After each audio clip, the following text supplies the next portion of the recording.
Investment risk అనేది market ఒడిదుడుకులకు లోబడి ఉంటుంది. ఇన్వెస్ట్ చేసే ముందు అందుకు సంబంధించిన వివరాలను క్షుణ్ణంగా తెలుసుకున్నాకే పెట్టుబడులు పెట్టండి. ఈ కార్యక్రమం నిపుణులు, అనుభవజ్ఞుల సూచనలు, సలహాల మేరకు మాత్రమే నడుస్తుంది. మీ పెట్టుబడులకు ఏబిఎన్ ఆంధ్రజ్యోతి ఎటువంటి బాధ్యత వహించదు. Welcome to ABN business. దేశీయ స్టాక్ మార్కెట్లు ఫ్లాట్ గా ప్రారంభమయ్యాయి. సెన్సెక్స్, నిఫ్టీ లాభ నష్టాల మధ్య ఊగిసలాడుతున్నాయి.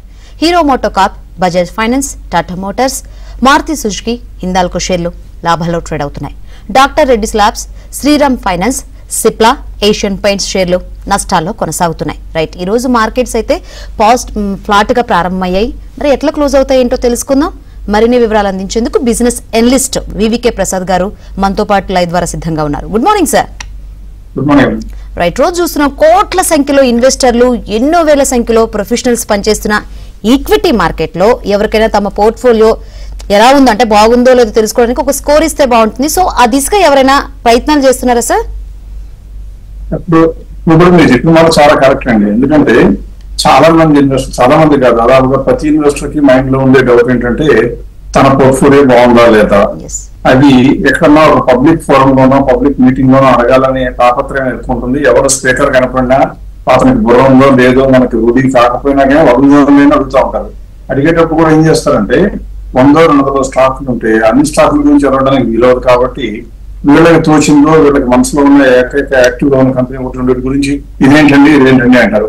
అడగడానికి ఒక దాదాపుగా 10 సెకండ్లు 15 సెకండ్లు పెడితే ఆయన ఆన్సర్ ఇవ్వడానికి కూడా 20 సెకండ్లు కూడా టైం ఇవ్వరు. అంటే ఆన్సర్ చెప్తే బాగుంటుంది అనుకుంటారు. దాంతో ఏమొస్తుందంటే అడిగినట్లు వస్తుంది, అడిగిన దానికి రిప్లై వచ్చినట్లు ఉంటుంది, కానీ మనకు మాత్రం ఏమీ ఉపయోగపడదు. అందువల్ల ఎక్కువ మంది ఇన్వెస్టర్లు ఏంటంటే ఎవరిని అడగాలో తెలియక, ఎలా ప్రశ్నించాలో తెలియక తనలో తాను సర్దుకుపోతూ తెలిసిన వీడియో జ్ఞానంతోనే చేస్తూ ఉంటారు.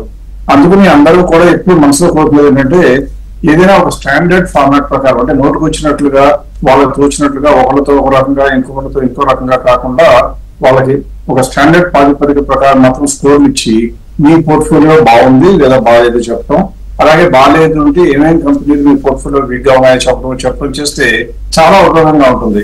దాని గురించి నాకు కూడా ఇన్వెస్టర్లకి ఏదైనా చేయాలని ఉద్దేశంతో ఎన్నో సంవత్సరాలుగా, దాదాపుగా 30 సంవత్సరాలుగా ఆలోచిస్తూనే ఉంటే ఎప్పుడు మాకు కూడా ఒక ఆలోచన, ఒక గాడిన పడటం జరగలేదు.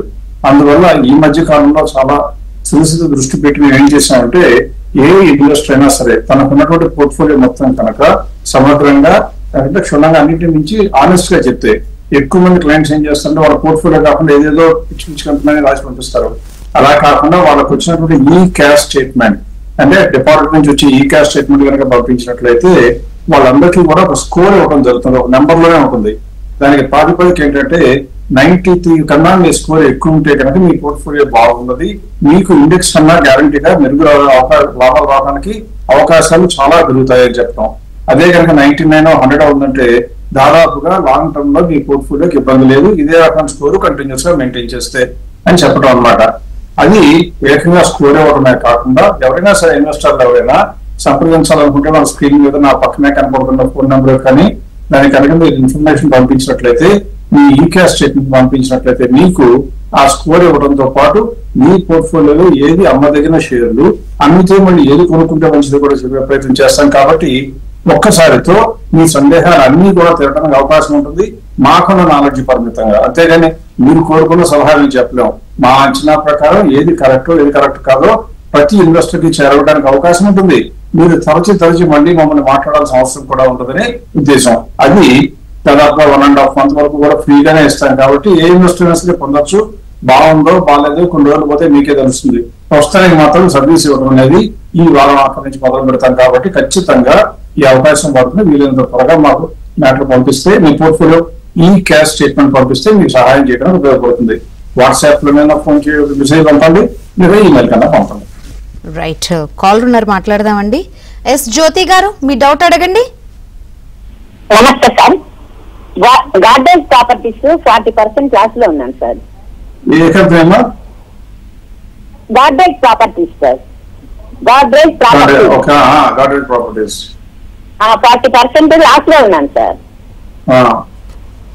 అది తీసేసేయమంటారా? తీసేసి ఏం తీసుకోమంటారు? మనం తీసేయడానికి కొనడానికి మన లాస్ మాత్రం ప్రాతిపదిక కాకూడదు, మన ప్రాఫిట్ ప్రాతిపదిక కాకూడదు. ఇప్పుడు కూడా మనం కొనడానికి కంపెనీ మంచి కంపెనీ తక్కువలో ఉందనుకుంటే కొంటాం, ఎవరైనా అలాగే చేస్తాం. కొన్న తర్వాత మనం అనుకున్న లాభం వస్తే అన్న అమ్మాలి, లేక ఆ కంపెనీలో పస లేదు అది ఉంచుకోవడం వల్ల మనకు నష్టం తప్పితే లాభం లేదని నా అయినా అమ్మాలి. ఇక్కడ మీరు కొన్న కంపెనీ రిటర్న్స్ మీకు స్క్రీన్ చూపిస్తున్నాను చూడండి. ఈ పోర్ట్ఫోలియోలో చూస్తే 20% లో ఉండే మార్జిన్ దాదాపుగా 31.8% వచ్చింది. ఈ రోజు మీరు లాస్ లో ఉన్నారు అనే మాట పక్కన పెట్టినట్లయితే కంపెనీ అయితే మంచి సెలక్షన్. కాకపోతే మీరు ఎక్కువ రేట్ లో కొన్నారు. ఎందుకు? ఇంత వర్కింగ్స్ బ్రహ్మాండంగా ఉన్న కంపెనీ మనం అనలైజ్ చేసి దాని యొక్క ఫేర్ ప్రైస్ ఎంత చెప్పాము 2342. ఇప్పుడు 2030 ఉంటే మీకు ఆల్రెడీ 400 లాస్ వచ్చిందంటే కొనకూడని ప్రైస్ లో, అంటే మంచి కంపెనీ కొన్నారు. కానీ ఎప్పుడు కొనాలి? మంచి కంపెనీ చౌకలో ఉంటే కొనాలి. ఈ కేసులో దురదృష్టవశాత్తు మంచి కంపెనీ ఎక్కువ రేట్ లో కొన్నారు. అందువల్ల ఇప్పుడు అమ్మాలా అంటే ఆ కంపెనీ 2340 కన్నా ఎక్కువ వస్తేనే తొందరపడి అమ్మాలి. కానీ అదర్వైజ్ ఇప్పుడు అమ్మటం అనేది కేవలం తొందరపాటు చదివుతుంది. మీ లాభం నష్టం మూలంగా మీరు నిర్ణయం మార్చుకోకండి. మీకు కంపెనీ యొక్క కంపెనీ యొక్క కెపాసిటీ మీద స్థిరంగా అభిప్రాయం అప్పుడు చేసుకుని దాని ప్రకారం చేస్తే బాగుంటుంది. సో డోంట్ సెల్, అది పెరిగిన తర్వాతే అమ్మండి. రైట్, మరో కాల్ ఉన్నారండి. శర్మ గారు, మీ డౌట్ అడగండి. నమస్కారం సార్. రాడికో కైటాను సేల్ చేసేసి డేటా ప్యాటర్న్స్ మస్గాన్ డాట్ కట్ అయిపోతుంది. ఏం సార్? రాడికో అనే మాట వినపడింది, అంత మిగతా ఏమనుకోలేదు. దాని గురించి చెప్తున్నాను. క్లియర్ గా స్టాక్స్ నేమ్ చెప్పండి. రాడికో కైటాను సేల్ చేసి అర్థమైందండి. మీరు డిజిటల్ డిస్ప్లే ఉన్న ఈ కంపెనీ ఏ కంపెనీ కన్నా ప్రాస్పెక్ట్స్ బాగున్నాయో చూడండి. అన్ని కంపెనీలకి అన్ని బిజినెస్ కి వాస్తు ప్రోగ్రామ్ చూస్తూ ఉంటాం. కానీ ఈ లిక్కర్లు అనే కంపెనీలకు మాత్రం వాస్తు లేదు, ఏమి లేదు. ఎక్కడ పెట్టినా కానీ సక్సెస్ అవుతూనే ఉంది. అంటే మన దేశంలో ఎవరు నొచ్చుకోకుండా ఉండాలంటే తాగే వాళ్ళకి లోటు లేదు, తాగుబోతులు అంటలేదు, తాగే వాళ్ళకి లోటు లేదు, కొనుక్కోవడానికి లోటు లేదు. ఈ కంపెనీ ప్రాస్పెక్ట్స్ బాగుంటాయంటే ఉండి తీరుతాయి. రాబోయే రోజుల్లో డిస్క్రిప్షన్ ఇన్కమ్ పెరుగుతుంది. మొన్న వచ్చిన జిఎస్టీ కలెక్షన్ మూలంగా దేశంలో ప్రజలకు ఎంత ఉపయోగపడుతుందో కానీ డిస్టిలరీ కంపెనీకి మాత్రం గ్యారంటీలో ఉపయోగపడుతుంది. అందువల్ల కంపెనీకి ప్రాస్పెక్ట్స్ బాగున్నాయి. యాజ్ ఇట్ ఈస్ గా వర్కింగ్స్ కూడా చూస్తే స్క్రీన్ మీద చూడడానికే కనబడతాయి. 7.64 ఇంతవరకు ఎప్పుడు లేని మార్జిన్ కనబడుతుంది ఈ కంపెనీలో. ఇంత బ్రహ్మాండమైన మార్జిన్ కంపెనీ ఉంది. 3,200 కోట్ల నుంచి 5,200 కోట్ల సేల్స్ కూడా పెరిగితే ఈ company in all respects is very good. ఇప్పుడు 2029 నుంచి కనీసం ఇంకో 600 రూపాయలు పెరిగితేనే మీరు అమ్ముదామా అనే ఆలోచన రావాలి. Otherwise it should not be sold. Very good company. P ratio ఎక్కువ అనుకోకండి. మన దేశంలో ఇంకా యంగ్ పీపుల్ ఇంకా పెరుగుతూ ఉంటారు కాబట్టి ఇంకా డ్రింకర్స్ పెరుగుతారు కానీ తగ్గరు. సో ప్రాస్పెక్ట్స్ ఎక్కువ ఉన్నప్పుడు పీ రేషియో అంత పెరిగే ఒకటి. రైట్, కాల్ ఉన్నారండి. కిషన్ గారు, మీ డౌట్ అడగండి. నమస్కారం మేడం. ప్రసాద్ గారు నమస్కారం అండి. నమస్తే. పరిస్థితిలో కెనరా బ్యాంకు లాంగ్ కోసం తీసుకోవచ్చునా సార్? ఇంకొకటి జేకే పేపర్ నా దగ్గర ఒక 100 ఉన్నాయి, లాభాల్లో ఉన్నాను. లాభం తీసుకోమంటారా, లాంగ్ లో ఉంచుకోమంటారా? ఫస్ట్ కెనరా బ్యాంక్ అన్నారు. కెనరా బ్యాంక్ ఇప్పుడు కనీసం ఒక 6 months 1 year నుంచి ఎవరైనా చెప్తున్నారు కొనుక్కోవచ్చు అని. కాకపోతే మనం కొనుక్కున్నాం కాబట్టి కొనుక్కున్న మరుక్షణం నుంచి పెరగడానికి అవకాశం తక్కువ ఉంటుందని తెలుసుకోవాలి, అది మనం గమనించాలి. అదర్వైజ్ ఈ కంపెనీ కూడా ప్రాస్పెక్ట్స్ మంచివి, ఫండమెంటల్స్ మంచివి, అన్ని మంచివే. ఎందుకు పెరగడం లేదంటే గవర్నమెంట్ కంపెనీ కాబట్టి బ్యాంకుల మీద కొద్దిగా గొప్ప నెగ్లిజెన్స్ వచ్చింది. బ్యాంకింగ్ అండ్ ఫైనాన్స్ కంపెనీస్ మీద అనిశ్చితి వచ్చిందని. కానీ అది యాక్చువల్ గా అనుకూలంగా మారేది బ్యాంకులకి ఎక్కువ కూడా. అందువల్ల ఖచ్చితంగా కెనరా బ్యాంక్ కొనుక్కోవాలి. పోతే ఇంకోటి మీరు జేకే అన్నారు, జేకే పేపర్ అన్నారు. జేకే పేపర్ కూడా ఇప్పుడు చూపిస్తాను స్క్రీన్ మీద డేటా చూద్దాం. జేకే పేపర్ కూడా చూస్తానంటే యాక్చువల్గా 390 ఉంది. నా లెక్క ప్రకారం అది ఫుల్లీ ప్రైస్డ్. అది అసలు కొన్న తర్వాత లాభంగా ఉండడం ఒక రకంగా మీకు అదృష్టం అని చెప్పాలి. ఎందుకంటే ఈ కంపెనీకి ప్రాస్పెక్ట్స్ ఏమో అనుకునే తగ్గిపోతున్నాయి. స్క్రీన్ మీద చూస్తే 18-19% మార్జిన్ తగ్గుతూ వచ్చి 5% పడిపోయింది. ఇంత మార్జిన్ దారుణంగా పడిపోయిన ఈ కంపెనీలో లాభంగా ఉన్నామంటే ఎగిరి గంతేసి అమ్ముకోవాలి. మన ప్రోగ్రామ్ అయిపోగానే లేదా మన మీ ఫోన్ కాల్ అవ్వగానే వెంటనే అమ్మేసుకోవడం మంచిదని నా ఉద్దేశం. రైట్, కాల్ ఉన్నారండి. సురేష్ గారు, మీ డౌట్ ఏంటో అడగండి. వివికే ప్రసాద్ గారు ఉన్నారు. టీసీఎస్ మేము బై చేయొచ్చు సార్. ఇంకోటి Tata Motors, 2 fresh buy. Force Motors అండి మాట కట్ అయిపోతుంది. అడిగి ఇంప్రూవ్ చేయాలండి. TCS Tata Motors sir. TCS TCS అండి. టీసీఎస్ అనేది యాక్చువల్ గా ఫ్యామిలీ జ్యువెలరీతో సమానంగా చెప్తా ఉంటాం. ఎప్పుడు కూడా మనకి వంశపారంపరంగా వచ్చిన నగలు లాంటివి తొందరపడి అమ్మవలసిన అవసరం లేదు. ఆగత్యం తప్పనిసరి పరిస్థితి పడితే ఈ కంపెనీ యాక్చువల్లీ ఇప్పుడు కూడా బ్రహ్మాండంగా ఉంది. అమెరికాలో అనిశ్చితి ఈ రకం ఆ రకం అవన్నీ కూడా మనం కంట్రోల్ చేయలేము. కాబట్టి మనం కంట్రోల్ చేయగలిగిందంటే కంపెనీ బాగుందా లేదా చూడాలి. కంపెనీ బ్రహ్మాండంగా ఉంది. మార్జిన్స్ కూడా మీరు చూస్తే చూడండి స్క్రీన్ మీద దాదాపుగా హైయెస్ట్ 19.44 మధ్యలో ఒకసారి హైయెస్ట్ కనపడినా స్క్రీన్ మీద కనపడుతుంది 19.33 అంటే అది దాదాపుగా హైయెస్ట్ మార్జిన్ ఉంది. మా లెక్క ప్రకారం దాదాపుగా 4,500 రూపాయలు అయితే కానీ అమ్మడానికి వీల్లేదు. కాబట్టి మీరు అప్పుడే అమ్మవలసిన అవసరం ఏమాత్రం ఉండదు. ఇంకో టాటా మోటార్స్ అన్నారండి. టాటా మోటార్స్ ఏమో ఈ మధ్య కాలంలో జిఎస్టీ తగ్గడం మూలంగా డిమాండ్ పెరుగుతుంది, అన్ని బాగానే ఉన్నాయి. కానీ దురదృష్టవశాత్తు ఈ కంపెనీకి వచ్చిన ప్రాఫిట్ మార్జిన్ చూస్తే 4.94%. మీరు అనుకోవచ్చు జిఎస్టీ కంట్రోల్ వస్తే కనుక లాభం వస్తుంది అంటారు. అందరికన్నా ముందు అనౌన్స్ చేసింది వచ్చిన మార్జిన్ అంతా కూడా పాస్ చేస్తాను అని చెప్పిన కంపెనీ టాటా మోటార్స్. అంటే డిమాండ్ పెరుగుతుంది, కొద్దిగా ప్రాఫిట్ పెరుగుతుంది, కానీ మార్జిన్ మాత్రం పెరగవు. మార్జిన్ పెరగకపోతే మనకి కన్సర్న్ ఏంటంటే 7.8% ఉన్న మార్జిన్ దాదాపుగా పడిపోయి 4.9కి వస్తే దాదాపుగా 4 లక్షల కోట్లు ఉండే టర్న్ ఓవర్ లో ఆ మార్జిన్ పెరగకపోతే వచ్చే లాభాల వాల్యూమ్ ఎంత పెరుగుతుంది? ఒక కారు కొనుక్కునే వాళ్ళు 2 కార్లు కొనరు. ఒక కారు కొనగలనా లేదని ఆలోచించేవాడు ఒక కారు కొనడానికి అవకాశం ఉంటుంది. ఎంతవరకు పెరుగుతుందంటే ఒక 10% పెరిగింది అనుకోండి, కొద్దిగా పెరుగుతుంది. అందువల్ల as of now fully price గా కనపడుతుంది. కాబట్టి టాటా మోటార్స్ అనేది ఖచ్చితంగా కొనుక్కోవడానికి ప్రస్తుతం అనుకూలంగా లేదు. కంపెనీ మంచిదే, కానీ మనకి అనుకూలంగా లేదు as an investor. Right, caller ఉన్నారండి. గాంధీ గారు మీ డౌట్ అడగండి. ప్రసాద్ గారు నమస్కారం అండి. నమస్తే అండి. నా దగ్గర పిఈఎల్ ఉందండి. నేను కొన రేట్ ఇప్పుడు వచ్చింది. తర్వాత సిఈఎస్సి కరెక్ట్ ఎలక్ట్రిక్ కంపెనీ రెండు నేను కొన రేట్ వచ్చింది. హోల్డ్ చేయాలా అమ్మేయాలా? అర్థం కాలేదండి, కొంచెం క్లారిటీ చెప్పరా? Pyramid enterprises correct electric company. బాగా ఆడియో రివ్యూ చేయించుకోవాలమ్మా, చాలా ఇబ్బంది పడుతున్నారు. పిఈఎల్ అన్నట్టు పిరమిడ్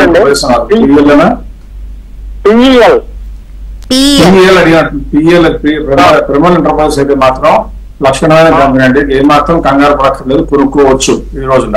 ఒకవేళ మీ దగ్గర ఉంటూ జరిగితే ఖచ్చితంగా ధైర్యంగా ఉంచుకోవాలి, కానీ కంగారు పడాల్సిన విషయం ఒకటి కూడా లేదు. యాక్చువల్ గా ఈ రోజున గనక ఎవరైనా ఇప్పుడు లార్జ్ క్యాప్ లో పోర్ట్ఫోలియో బిల్డ్ చేసుకోవాలని అనుకుంటా ఉంటే నేను చెప్తా ఉంటాను ఇప్పుడు ఈ టైంలో లార్జ్ క్యాప్ లో మంచి అవకాశాలని. అందులో one of the top favourites ఉంటే కూడా పిరమిడ్ ఎంటర్ప్రైజెస్. కాబట్టి you spotted very good company, ధైర్యంగా కొనుక్కోండి, ధైర్యంగా ఉంచుకోండి. ఒకటే ఒక్క నెగిటివ్ ఏంటంటే అమెరికా నుంచి వచ్చేటువంటి ఫార్మాస్యూటికల్స్ మీద కూడా టారిఫ్ విధంగా పడితే కొద్దిగా సెట్ బ్యాక్ వస్తుంది తప్పితే otherwise this company is also very good to hold on. ఒకవేళ జరిగితే అప్పుడు ఆలోచిద్దాం, కానీ ప్రస్తుతానికి మాత్రం అది వస్తుందేమో అని భయపడి మాత్రం దూరంగా ఉండక్కర్లేదు. రైట్, కాల్ ఉన్నారండి. ఎస్ నాగేశ్వరరావు గారు డౌట్ చెప్పండి. నమస్తే మేడం. నమస్తే, చెప్పండి. నా దగ్గర లారస్ ల్యాబ్ 46% లాభంలో ఉన్నామండి. అది లారస్ ల్యాబ్స్ లాభం వచ్చింది అనేది ఎంజాయ్ చేయండి, ఆ ఆనందంలోనే ఉండండి. అంతేగాని ఆదుర్దా పడి లాభం వచ్చింది నేను కొన్ని రోజులు ఆగితే ఎగిరిపోతుందేమో, నా చేతి నుంచి ఎగిరిపోతుందేమో పెట్టాలనుకోకండి. అలా అయ్యే అవకాశం తక్కువ ఉన్న కంపెనీ. ఎందుకంటే Laurus labs is one of the very good companies doing extremely well. ఒక సంవత్సరం క్రితం లారస్ ల్యాబ్స్ మనకు అంతగా ఉపయోగం లేదని చెప్పిన మేమే తర్వాత కాలంలో బాగా రిటర్న్స్ రావడంతో రిజల్ట్స్ పెరగడంతో ఇంప్రూవ్ చేయడం జరిగింది. మీరే స్క్రీన్ లో చూస్తే ఆ రోజు ఎందుకు వద్దన్నామో ఈ రోజు ఎందుకు కొనుక్కోమన్నామో కూడా తెలుస్తుంది. 7% గా ఉన్న మార్జిన్ 2023 సెప్టెంబర్ లో మధ్యలో పడిపోయి దాదాపుగా 2.58% పడిపోయింది మార్జిన్. ఆ సమయంలో ఆశావహులేమో ఇంకా మళ్ళీ పెరుగుతుందేమో అని గుడ్డిగా అటాగే ఉంచుకుంటారు. అంటే 2023 నుంచి ఇప్పుడు దాకా 2 ఏళ్ళు అటు పెట్టుకునే వాళ్ళు ఒక బ్యాచ్. వాళ్ళతో నాకు ఆర్గ్యుమెంట్ లేదు, కానీ చెప్పేది ఏంటంటే కంపెనీలు బాగాలేనప్పుడు మనం కొనుక్కున్న కంపెనీ బాగాలేకపోయినా దాన్నే ఉంచుకునే కన్నా మంచి కంపెనీలు కొన్ని 100 ఎదురుగా ఉన్నప్పుడు వాటిల్లోకి మారటం అనేది మంచిది అని చెప్తా ఉంటాం. అందువల్ల ఆ సమయంలో అమ్ముకోమని చెప్పిన మేమే ఆ తర్వాత 2.58 నుంచి 3.7 లో రాగానే మళ్ళీ పెరుగుతుందని గమనించి కొనుక్కోమని చెప్పడం జరిగింది. ఇప్పుడు 8.49. ఇక్కడతో ఆగిపోతుందా, ఆగిపోయే అవకాశం కూడా తక్కువ. కాబట్టి మీరు లాభం వచ్చిన మాట పక్కన పెట్టి మనసులో మర్చిపోండి. ప్రస్తుతాన్ని చేయవలసిన మీరు 900 రూపీస్ రేంజ్ లో జరుగుతూ ఉంది. ఇప్పుడు దాని యొక్క ఫేర్ ప్రైస్ 1241, ఇంకా 300, అంటే దాదాపుగా 133% పెరిగితే కానీ అమ్మను అని భీష్మించు కూర్చోండి, మీకు మంచి జరుగుతుంది. రైట్, కాల్ ఉన్నారండి. పాండురంగారావు గారు మాట్లాడండి. వివికే ప్రసాద్ గారు ఉన్నారు. నమస్కారం అండి ప్రసాద్ గారు. నమస్తే అండి. నా దగ్గర జిఎండిసి 1000 ఉన్నాయి, అలాగే హెచ్బిఎల్ ఇంజనీరింగ్ 1000 ఉన్నాయి. జిఎండిసి తర్వాత మాట కట్టేపోతుంది, ఆడియో కొద్దిగా భయంకరంగా ఉంది కూడా. GMDC government company. మొట్టమొదటి మనం గుర్తుంచుకోవాల్సిన మినరల్ కార్పొరేషన్ లో దానికి ఉన్న మేజర్ పెద్ద హ్యాంగ్ ఓవర్ ఏంటంటే ఆ మధ్యలో సుప్రీంకోర్టు ఇచ్చినటువంటి రూలింగ్ ఏమని, మైన్స్ మీద కనుక వేస్తే స్టేట్స్ రిట్రాస్పెక్టివ్ ఎఫెక్ట్ ఎప్పటి నుంచో కూడా ట్యాక్స్ వేయచ్చు అన్నారు. అందుమూలంగా కొన్ని రోజులు మినరల్ కంపెనీ పడిపోయాయి. తర్వాత గవర్నమెంట్ ఏదో కన్సెషన్ ఇవ్వకపోతుంది అనేటువంటి పెద్ద మినుకు ఉన్న ఆశ, ఆ ఆశ విపరీతంగా పెరిగిపోయి దాదాపు ఇది జరగదేమో, అంటే ఇప్పుడు కూడా లా మార్పు అనేది ఒకసారి సడన్ గా ఓవర్ నైట్ మనం చెప్పి జరగదు, ఓవర్ పీరియడ్ ఆఫ్ టైం జరుగుతుంది. అది జరగలేదు కాబట్టి బహుశా సాఫ్ట్వేర్ ఉంటుంది అనే ఉద్దేశంలో కొనడం మొదలుపెట్టారు. ఇది వర్కింగ్స్ ప్రకారం చూస్తే మాత్రం ఒకప్పుడు 30% అన్న మార్జిన్ ఇప్పుడు తగ్గిపోయిందండి, 24% గా వచ్చింది. అది మంచిదా కాదా అంటే జనరల్ కంపెనీలో గవర్నమెంట్ వచ్చే నష్టం ఉంటుంది కాబట్టి పెద్ద ఇబ్బంది లేదు. కానీ కంపెనీ మాత్రం మార్కెట్ ప్రైస్ చూస్తే 555, మా లెక్క ప్రకారం ఉండవలసిన ప్రైస్ ఏమో 480, అంటే ఆల్రెడీ ఓవర్ ప్రైస్. కంపెనీ మంచిదే అయినా కూడా ఉంచుకోకూడదు. కంపెనీ అంత మంచిదా అంటే మార్జిన్ కొద్దిగా తగ్గి, కానీ ఈ సమయంలో మంచిది అంతగా దాదాపు ఓకే అని చెప్పగలిగిన కంపెనీ. కాబట్టి ఎక్కువ ప్రైస్ లో కొనుక్కోవాలంటే కొద్దిగా గొప్ప కోరి నష్టాలు తెచ్చుకోవడానికి ఇంట్రెస్ట్ ఉంటే చేయాలి. కానీ అదర్వైజ్ ఇటువంటి కంపెనీ దూరంగా ఉండాలి. మన పోర్ట్ఫోలియోలో ఉంటే కనీసం ఇప్పుడన్నా అది అమ్మేసుకుని వేరే మంచి కంపెనీలోకి వెళ్ళిపోవడం మంచిది. సార్, మీరు చెప్పినట్లు ఈ రోజు ఎవరైనా మీరు సూచించినట్లుగా కనుక లార్జ్ క్యాప్ లో పోర్ట్ఫోలియో బిల్డ్ చేయాలి అంటే సో అసలు ఏమేమి స్టాక్స్ కొనుక్కోవడానికి అనువుగా ఉన్నాయి అంటారు? ఇప్పుడు కూడా అంటే మనం లార్జ్ క్యాప్ చెప్పడానికి కేవలం ఏదో ఒక మాట వరుసగా చెప్పడం కాకుండా దానికి కారణం స్టాటిస్టికల్ గా చూస్తే బోర్డు ఎవిడెన్స్ ఉంది. ఏమిటి అంటే 1 year టైంలో లార్జ్ క్యాప్ పెరుగుతుందో అదే సమయంలో మిడ్ క్యాప్ ఎంత పెరుగుతుందో కూడా మేము ఎక్కువ కంటిన్యూస్ గా స్టడీ చేస్తాం. ఎవరు అడిగినా అడగకపోయినా అవసరం ఉన్నా లేకపోయినా. దానిలో మేము పరిశీలించగా తెలిసిన విషయం ఏంటంటే 1 year 2 years పాటు అంటే ఒక కాల పరిధి ఒక లిమిట్ లో ఒక టైంలో కనుక మిడ్ క్యాప్ బ్రహ్మాండంగా ఉంది, నిఫ్టీ కన్నా బాగుంది అనుకోండి, అది ఆ తర్వాత కాలంలో మిడ్ క్యాప్ కొద్దిగా తగ్గి మళ్ళీ నెక్స్ట్ 1 year లో లార్జ్ క్యాప్ పెరగడం అలా జరుగుతుంటుంది. అంటే కొంతకాలం లార్జ్ క్యాప్ లేదా నిఫ్టీ, కొంతకాలం మిడ్ క్యాప్, మళ్ళీ లార్జ్ క్యాప్, మళ్ళీ మిడ్ క్యాప్ అలా మారి జరుగుతూ ఉంటాయి. 2020 టైంలో కోవిడ్ వచ్చిన తర్వాత దాదాపుగా 2025 వరకు కూడా ఎప్పుడు కూడా నిఫ్టీ మిడ్ క్యాప్ కన్నా కూడా ఎక్కువ పెర్ఫార్మెన్స్ ఇచ్చిన దాఖలా లేదు. మధ్యలో కొన్ని రోజులు రెండు పోటీ పడినా కానీ మళ్ళీ మిడ్ క్యాప్ పుంజుకుని మళ్ళీ వచ్చింది. అంటే దాదాపుగా 3 to 4 years వరకు మిడ్ క్యాప్ ర్యాలీ జరిగిన ఈ సమయంలో స్టాటిస్టికల్ ఎవిడెన్స్ ప్రకారం చూస్తే దాదాపుగా నమ్మకంగా చెప్పగలిగిన అంశం ఏంటంటే రాబోయే 1-2 years లో నా నిఫ్టీ కంపెనీలు అంటే లార్జ్ క్యాప్ కంపెనీలు పెరగడానికి అవకాశం ఉంటుంది. అందువల్ల లార్జ్ క్యాప్ లో కొనుక్కోమని చెప్పడం జరుగుతుంది. ఆ లార్జ్ క్యాప్ అంటే డెఫినేషన్ ఒక్కొక్కరు ఒక రకంగా చెప్తారు. మేమేం చేసామంటే లార్జ్ క్యాప్ అంటే దాదాపు 20-25 కోట్ల మార్కెట్ క్యాప్ ఉంటే కనుక లార్జ్ క్యాప్ అన్నాం. నిజానికి రిలయన్స్ లాంటివి, ఇన్ఫోసిస్ లాంటివి 6 లక్షల కోట్ల వరకు కూడా ఉంటాయి, ఇంకా ఎక్కువ ఉంటాయి. కానీ నేను 25,000 కొన్న కోట్లు ఎక్కువ ఉంటే కనుక రీజనబుల్ స్టేబుల్ కంపెనీలు అనుకుని అందులో ఏది స్టడీ చేసి కొనుక్కుంటే మంచిదని పోర్ట్ఫోలియో కూడా బిల్డ్ చేయడం జరిగింది. చాలా మంది ధైర్యంగా పోర్ట్ఫోలియో అనౌన్స్ చేయరు. మాకు ఆ ప్రమాదం లేదు, మనం చెప్పేదంతా డేటా డ్రివెన్ మోడల్ కాబట్టి. ఇప్పుడు స్క్రీన్ మీద నేను ప్రజెంట్ చేసిన పోర్ట్ఫోలియో దాదాపుగా 10 లక్షలు ఇన్వెస్ట్ చేద్దాం అనుకుంటే లార్జ్ క్యాప్ లో ఏం కొనుక్కోవచ్చు, ధైర్యంగా నిద్రపోవచ్చు చెప్తాను. పిరమల్ ఎంటర్ప్రైజెస్ కూడా ఒక ఇయర్ కూడా అడిగారు, అదొక 91 షేర్స్. కళ్యాణ్ జ్యువెలర్స్ 196 షేర్స్, లోరా డెవలపర్స్ 85, సెంట్రల్ బ్యాంక్ 2715, రిలయన్స్ 71 షేర్లు, AU Bank 140 shares, CRISIL 20 shares, Schaeffler 24 shares, Power Finance Corporation 249, Premier Energy 93. ఇవన్నీ కూడా పక్కన రేట్లు వేయడం జరిగింది. దాదాపుగా 10 లక్షల రూపాయలు కాబట్టి ఒక్కొక్క షేర్ లో 1,00,000 రూపాయలు. కొద్దిగా తక్కువ అమౌంట్ చూపించడానికి కారణం మీరు బ్రోకరేజ్ ఖర్చు కూడా చెల్లించాలి కాబట్టి కొద్దిగా తక్కువ రేట్లు పెట్టుకుంటారని ఉద్దేశంతో చెప్పడం జరిగింది. ఈ పోర్ట్ఫోలియో బిల్డ్ చేసుకుంటే మీకు రాబోయే రోజుల్లో అవకాశాలు బాగా ఉండే ఛాన్స్ ఉంటుంది. అందువల్ల this is a large cap portfolio meant for safety first investors. Right, caller ఉన్నారు సార్, మాట్లాడదాం. అంజలి గారు, మీ డౌట్ అడగండి. నమస్తే సార్. నమస్తే. ఓకేనండి, నేను వోల్టామ్ ట్రాన్స్ఫార్మర్స్ తీసుకోవాలనుకుంటున్నానండి. సో వోల్టామ్ ట్రాన్స్ఫార్మర్స్ అండ్ ఒకసారి కంపెనీస్ క్లియర్ గా చెప్పండి, తీసుకుంటున్నారా అన్నది. వోల్టామ్ అండి, Voltamp. Okay. Maharashtra scooter. Old tank లో వచ్చింది ఏంటంటే ట్రాన్స్ఫార్మర్స్ చేసే కంపెనీ అనేది. ఇప్పుడు కూడా ఈ కంపెనీలో కొనాలి అంటే ఫస్ట్ మనం చేయవలసింది ఏంటంటే ఆ ఇండస్ట్రీ మొత్తాన్ని చూస్తే ప్రాస్పెక్ట్స్ బాగున్నాయా లేవని చూస్తే ఇండస్ట్రీకి ప్రాస్పెక్ట్ విమానంగా ఉన్నాయి, అందులో ఏమాత్రం డౌట్ లేదు. ఇది ఎనర్జీ ప్రొడక్షన్, ఎనర్జీ డిస్ట్రిబ్యూషన్ విపరీతంగా పెరిగే సమయంలో ఈ ఎలక్ట్రిక్ ఎక్విప్మెంట్ కంపెనీలు ఫీచర్స్ బాగుంటాయి. ఒకే ఒక్క నెగిటివ్, టారిఫ్లు కంటిన్యూ అయితే వాళ్ళకి ఎక్స్పోర్ట్స్ అమెరికాకు ఉంటాయి. అది ఇంకొక సందర్భంలో మనం ప్రస్తావిద్దాం. ప్రస్తుతానికి మాత్రం మీరు చేసిన చాయిస్ మంచిది, సెలక్షన్ మంచిది, ఆ ఇండస్ట్రీకి ప్రాస్పెక్ట్స్ మంచివి, అన్నిటికన్నా ఇప్పుడున్న ప్రైస్ పాయింట్ కూడా మంచిది. ఎందుకంటే ఈ మార్కెట్ ఇంకా తగ్గుతుందేమో, మళ్ళీ పెరగదేమో, ఇటువంటి మీమాంసకు తావు లేకుండా కొనుక్కోవడానికి ఖచ్చితంగా అనుభవం ఉన్న కంపెనీ. ఇప్పుడు 7,248 ఉంటే ఈ మధ్య వరకు వచ్చిన వర్కింగ్స్ చూస్తే కూడా మా లెక్క ప్రకారం 9,750 వరకు ఉండాలి ఫేర్ ప్రైస్. అందువల్ల దాదాపు 30% వరకు గ్యాప్ ఉంది కాబట్టి నిరంతరంగా కొనుక్కోవచ్చు, ధైర్యంగా ఉండొచ్చు. ఒకటే ఒక రిక్వెస్ట్, రోజు ప్రైస్ చూసి కంగారు పడకండి. కొనుక్కోండి ఖచ్చితంగా. మళ్ళీ రిజల్ట్స్ వచ్చినప్పుడు రివ్యూ చేయండి, కానీ రిజల్ట్స్ రాకుండా అదనపు సమాచారం లేకుండా కంపెనీ ప్రైస్ రోజు చూసి మాత్రం ఆయన పడకండి. రైట్, కాల్ ఉన్నారండి. ప్రతాప్ రెడ్డి గారు మాట్లాడండి. వివికే ప్రసాద్ గారు ఉన్నారు. ప్రసాద్ గారు, ఇండియాటెక్ గురించి కొత్తగా ఇంట్రడ్యూస్ చేస్తారు, ఎక్సెల్ చేస్తారు, దాని గురించి చెప్తారా ఒకసారి? మన కంపెనీ చెప్తారా? కంపెనీ నేమ్ చెప్పండి. ఇండియాటెక్ ఉంది, ఎన్నోదేమో ఎస్ఐఎఫ్ కొత్తగా ఇంట్రడ్యూస్ చేస్తున్నారు మ్యూచువల్ ఫండ్. కొత్తగా వచ్చిన మ్యూచువల్ ఫండ్ ఉండగా మ్యూచువల్ ఫండ్, కొత్తగా వచ్చిన మ్యూచువల్ ఫండ్ మీరు నేను సొంతగా ట్రై చేస్తే ఎంత ప్రాస్పెక్ట్స్ ఉంటాయో కొత్త మ్యూచువల్ ఫండ్ కూడా అంతే ఉంటాయి.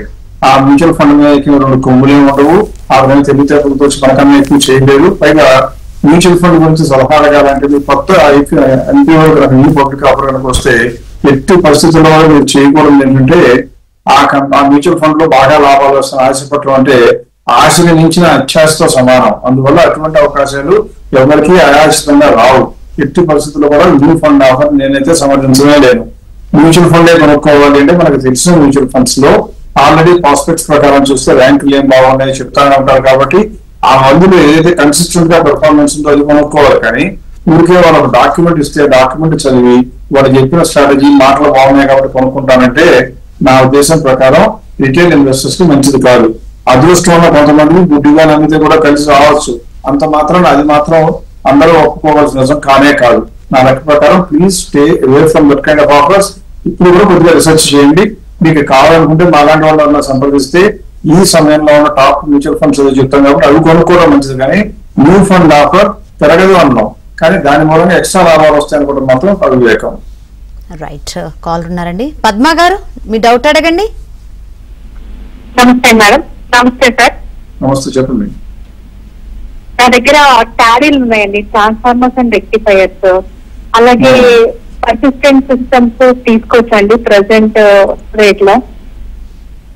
ట్రాన్స్ఫార్మర్స్ అండ్ రెక్టిఫైర్స్ గురించి ఇంత ముందే చెప్పారండి. ఎలక్ట్రిక్ ఎక్విప్మెంట్ లో ఖచ్చితంగా కొనుక్కోవచ్చు. కాబట్టి దాని గురించి ఎక్కువ చెప్పారు. పర్సిస్టెంట్ అడిగారు అంటే కొద్దిగా ఎక్కువ మంది ప్రజలు భయపడుతున్నటువంటి సెక్టర్ ఇది. ఐటీ సెక్టర్ లో అమెరికా నుంచి యూరోప్ నుంచి ఏదైనా ఇబ్బంది ఎదురైతే కష్టం ఏమంటారు.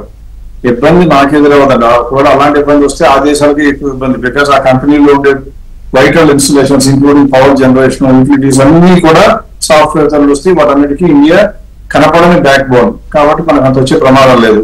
పర్సిస్టెంట్ వరకు చూస్తే మాత్రం ఇప్పుడు 5381 లో ఉంటే ఇప్పుడు వరకు ఉన్న వర్కింగ్స్ ప్రకారం చూస్తే కూడా మీరు స్క్రీన్ మీద చూపిస్తున్నారు చూడండి. మార్జిన్స్ చూస్తే ఎప్పుడు లేనంతగా 12% ఇచ్చిన కంపెనీ ఇది. అంటే యాజ్ ఇట్ ఈస్ గా ఇటువంటి నెగటివ్స్ లేకపోతే ఎగిరి గంతేసి వెంటనే పుచ్చుకోవాల్సినటువంటి కంపెనీ షేర్ ఇది. ఈ సమయంలో కొనుక్కునే భయం ఏమాత్రం ఉండట్లేదు. 5400 ఉంటే దాదాపు 7500 వరకు పెరిగే ఛాన్స్ ఉంది. అంటే దాదాపు 40% అప్ సైడ్ ఉంది. ఇందులో ప్రతి క్వార్టర్ వచ్చే రిజల్ట్స్ ప్రకారం విపరీతమైన మేజర్ చేంజెస్ ఏం జరగవు. కాబట్టి ధైర్యంగా కొనుక్కోండి. ట్రాన్స్ఫార్మర్స్ మాత్రం ఇండస్ట్రీ మంచిది. రైట్, మార్కెట్ పై అదే పనిగా అనుక్షణం కన్ను వేసే ఇన్వెస్టర్స్ కి లాభాలు బాగా రావడానికి అవకాశం ఉందా, లేకపోతే ఏదైనా ఒక ప్రణాళికబద్ధంగా పనిచేసే వారికి అవకాశం ఎక్కువగా ఉంటుందంటారా సార్? ఎప్పుడు కూడా అండి పరీక్షలకి ముందు అంటే రేపు పరీక్ష అంటే ఇవాళ పుస్తకాలు తీసి చదువుకునే వాళ్ళకి మార్కులు ఎక్కువ వస్తాయంటే ఛాన్స్ బాగుంటే రావచ్చు. అది 100లో ఒకరికి ఛాన్స్ రావచ్చు, కానీ మిగతా వాళ్ళు ఎవరికి ఛాన్స్ ఉండదు. అదే మొదటి నుంచి ప్రిపేర్ అయితే రోజు మొత్తం ఒక అరగంట గంట చదువుకున్నా కానీ వాళ్ళకి వచ్చే మార్కులు ఎక్కువ, నమ్మకం కూడా ఎక్కువ. సో ఎవరికి వస్తుంది ఏంటి ఎప్పుడు కూడా ఎవరైతే ప్రణాళికాబద్ధంగా పనిచేస్తారో వాళ్ళకి అవకాశం ఎక్కువ. ఎందుకంటే ఒకటి మనశ్శాంతి ఉంటుంది. అలా కాకుండా రోజు చూస్తుంటే దీంతో బీపీ పెరగదన్నా పెరుగుతుంది. మాకు బీపీ లేకపోయినా బీపీ వచ్చేస్తుంది, ఏమీ లేకపోయినా టెంపరేచర్ వచ్చేస్తుంది. ఒక కంపెనీ 10% పెరుగుతుంది, మళ్ళీ వెంటనే 20% తగ్గంగానే అంతకుముందు 10% పెరగడం అనవసరం తెలియదు. ఎందుకంటే రోజు స్టడీ చేయం కాబట్టి, రోజు ఓన్లీ పైసే చూస్తాం కాబట్టి. అప్పుడు ఏం చేస్తాం, 20% తగ్గంగానే వెంటనే కొంటాం, ఇంకా ఇంకో 20% కిందకి వెళ్ళిపోవచ్చు. స్పెక్యులేటర్స్ గా లాభం సంపాదించి లేదా ట్రేడింగ్ చేసి సంపాదించి ఇంటికి డబ్బులు తీసుకెళ్లి ఆస్తులు కొనుక్కున్న వాళ్ళు నా జీవితంలో దాదాపుగా 43 సంవత్సరాలుగా ఈక్విటీ మార్కెట్ తో అనుబంధం ఉన్న నాకు ఎంతవరకు ఎవరు కనపడాలి. మొత్తం మీద ఒకళ్ళు ఇద్దరు కనపడ్డారు. వాళ్ళు కూడా 5-10 ఏళ్ళు చేసుకుని సంపాదించుకున్న తర్వాత ఇంకా చాలు ఆపేసుకుని మిగతా ఆస్తులు కొనుక్కున్నారు.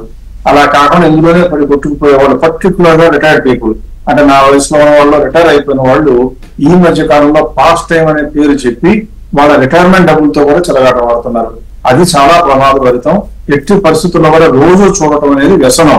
అంటే గ్యాంబ్లింగ్ ఎంత వ్యసనమో ఇది కూడా రోజు ప్రైస్లు చూస్తాను, దాని ప్రకారం అభిప్రాయం ఏర్పరచుకుంటాను, దాని ప్రకారం యాక్షన్ చేస్తాను అనుకోవటం తెలివితేటలకు లేనితనానికి పరాకాష్ట. దయచేసి ఇన్వెస్టర్లకు నా విన్నపం ఏంటంటే అటువంటి టెంప్టేషన్స్ కు లోన్ కాకండి. ఇది legalised permission to lose your money. అది దయచేసి మాత్రం చేయకండి. అది ఇన్ఫర్మేషన్ లాగా వాడండి, కానీ దాని మూలంగా మీకు ఏదో కొత్తగా నాలెడ్జ్ వస్తుంది మాత్రం ట్రై చేయకండి. Price is result of thousands and lakhs of investors. ఆ ప్రైస్ ఒకటి ఏర్పడటం మూలంగా మనకి నిర్ణయం మారకూడదు. ఫండమెంటల్స్ ప్రకారం మారాలి, ఫండమెంటల్స్ ప్రకారం ముందుకెళ్ళడం మంచిది. Right, thank you sir, thanks for suggestions. ఇది ఇవాల్టి ఏబి